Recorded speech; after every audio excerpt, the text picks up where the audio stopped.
is absolutely clear, that the West did not expect this. They thought we're in a process of becoming more and more secular.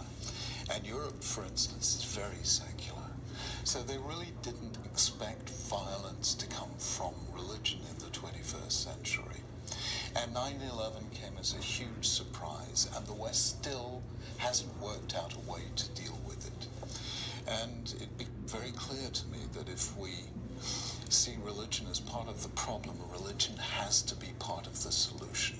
It must not go unchallenged that you're allowed to commit violence in God's name. Yes, but still, you're not allowed to, but people do it. Sure. They do. Perhaps hundreds of millions of people in Islam see their way, see this dictum from Allah as telling them to do it exactly in the name of the God. What I've tried to show is that first Jews, then Christians, and now Muslims learn over time that if we apply texts directly, without interpretation, to the present text that may have been written 1,000, 3,000 years ago, the result is that we begin by trying to kill our enemies, but the end result is we kill our friends. Today, most victims of radical Islam are Muslim. And therefore, somebody has to register a religious protest and say, yes, we have the same violent texts in Judaism.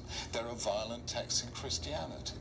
And this is what Judaism did with these texts. They had a Torah Shebaal Peh, an oral tradition, and they reinterpreted them, and Judaism became, by and large, a peaceful religion which only fought in self-defense.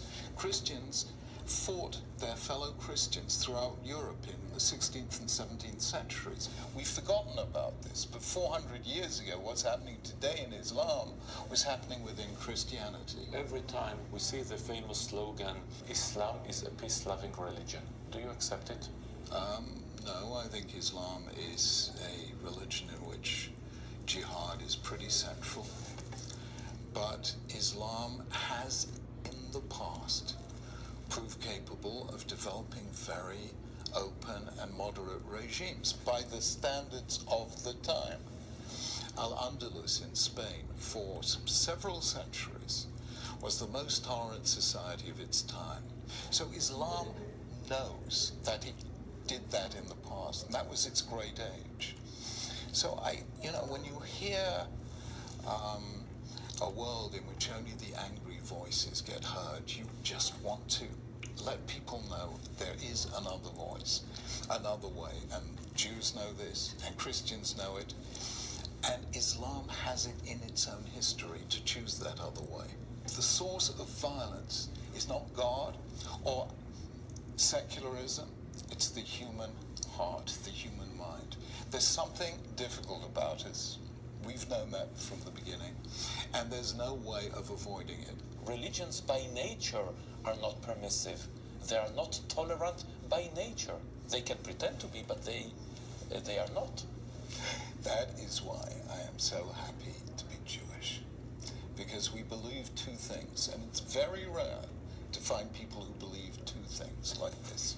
We believe that the God of Israel is the God of all humanity. But we do not believe that the religion of Israel is the religion of all humanity. We believe that Chasidei Umot Olam Yesh Lahem Chelek L'Olam Haba, that you don't have to be Jewish to get to heaven. Now, if we can just persuade Christians and Muslims of that, we might be in a good situation.